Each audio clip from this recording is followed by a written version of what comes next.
வணக்கம். நம்ம பெத்த ஆறுதலில் இருக்கோம். இங்க ஒரு 3 நடுகர்களும் ஒரு பாறையில வந்து வீரர்களுடைய நடுகர்களும் இருக்கு. அதை பத்தி நம்ம பார்க்கலாம்.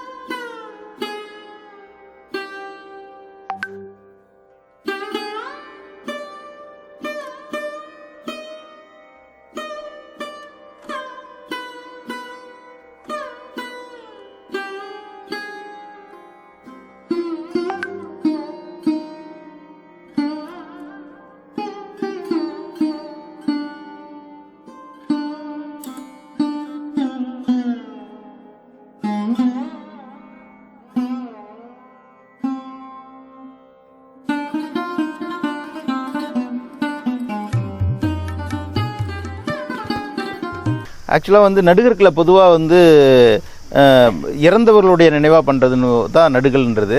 அதுவும் இறந்த எல்லாருக்குமே நடுகளில் வைக்கிறது இல்லை. அதுக்கு இங்கிலீஷில் வந்து ஹீரோ ஸ்டோன்னு சொல்கிறோம். ஹீரோன்றது வந்து சிறப்பான செயல்கள் செய்தவர், அதாவது தனக்காக இல்லாமல் பிறருக்காக உயிரை விட்டவர், அப்படி தான் அவங்க தான் ஹீரோ. அது மாதிரி ஹீரோ மட்டும் இல்லாமல் சிறப்பான செயல்கள், அதாவது விலங்குகளோடு போராடி இறத்தல், இது மாதிரி பல விஷயங்களுக்காக வந்து நடுகள் எடுக்கிறாங்க. இந்த நடுகளில் பொறுத்தவரையில் பார்த்திங்கன்னா புலி வந்து அடித்து இந்த அம்மா இறந்துருக்குறாங்க. அதனால் இது வந்து புலிக்குத்திப்பட்டான் கல் அப்படின்னு சொல்லலாம். இதனுடைய காலம் வந்து ஒரு 17ஆம் நூற்றாண்டு. இதனுடைய சிற்ப அமைதியை பொறுத்தளவில் பார்த்தீங்கன்னா 17ஆம் நூற்றாண்டு.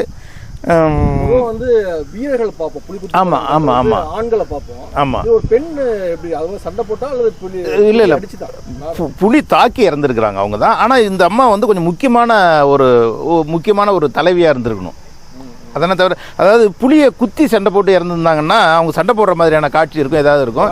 இவங்க சாதாரணமாக வணங்கி தான் இருக்கிறாங்க. அதனால் புலி தாக்கி இறந்த ஒரு பெண்மணி இவங்க. புலியோட போரிட்டாங்களான்றது நமக்கு தெரியல. அப்படி போரிட்டு இருந்தாங்கன்னா போரிடுற மாதிரியான காட்சியை அவங்க காட்டியிருப்பாங்க கண்டிப்பாக. அப்படி இல்லை இவங்க. அதுக்கு அடுத்தது இப்போ இன்னொரு இது பார்த்திங்கன்னா பாம்பு கடித்து இந்த வீரர் வந்து இறந்துருக்கிறாரு. ஆக்சுவலாக இவர் ஒரு வீரராக இருக்கணும், ஆனால் இறந்த காரணம் வந்து பாம்பு கடித்து இறந்துருக்கணும். அதனால தான் பாம்பு கடிச்சது வந்து முக்கியம் கிடையாது, அந்த வீரர் தான் முக்கியம். அந்த இடத்துல வீரனாக இருந்து அந்த வீரனை வந்து பாம்பு கடிச்சிருக்கிறான். பாம்பு அடிக்கும் பொழுதோ அல்லது வேறு எந்த காரணத்தாலேயோ அவர் இறந்துருக்கிறார். இது தனியாக வந்து ஒரு பெண்ணுடைய உருவம் உடைக்கப்பட்டிருக்கு.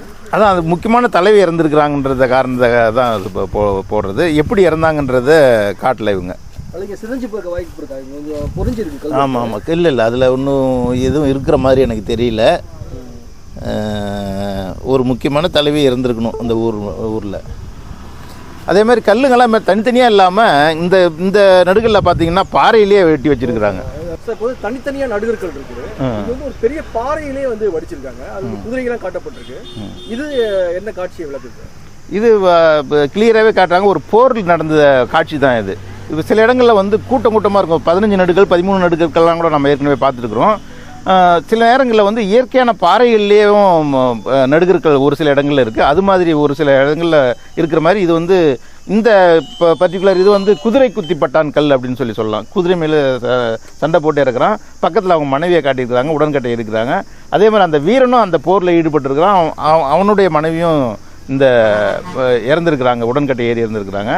இவங்கெல்லாம் இந்த 2 பேரும் ஒரே ஃபேமிலியாக இருந்திருக்கலாம். அதனால் ஒரே நடுகள்லாம் இது பண்ணுறாங்க.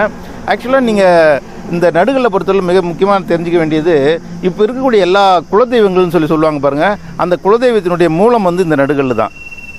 அதாவது உங்களுடைய முன்னோர்கள் 200 அல்லது 300 வருஷத்துக்கு முன்னால் ஏதோ ஒரு முக்கியமான ஒரு விஷயத்தில் இறந்து போயிருப்பார். அதை பின்னால் வர்றவங்க வந்து மூதாதையர்கள் வழிபாடு மாதிரி வழிபட்டே வந்திருப்பாங்க. அதுக்கு ஒரு பேர் வச்சுருப்பாங்க. ஆனால் இப்போ என்ன நடக்குதுன்னு கேட்டிங்கன்னா, அந்த உங்கள் குலதெய்வ கோயிலுக்கு போனீங்கன்னா இது சில நேரங்களில் மட்டும்தான் இருக்கும். பல நேரங்களில் வேறு ஏதோ ஒரு சாமி, இப்போ இருக்கிற இந்து கடவுள்கள் இருக்காங்க பாருங்கள், பெருமாள், ஏதோ ஒரு பெருமாள் வச்சு சாமி கும்பிடுவோம். ஆனால் அந்த நடுகளில் வந்து ஓரமாக எடுத்து வச்சுருப்பாங்க, பார்க்கலாம். அல்லது வெளியில் கூட போட்டுப்பாங்க, ஏன்னா முக்கியத்துவம் தெரியாது. ஆகவே எல்லா குலதெய்வமுமே நடுகளினுடைய மூலத்திலிருந்து தான் வந்தது. காலப்போக்கில் வந்து பெருந்தெய்வங்கள் வந்து அந்த இடத்த ஆட்சி பண்ணிவிட்டு அதை வெளியே ஏற்றிடுறாங்க.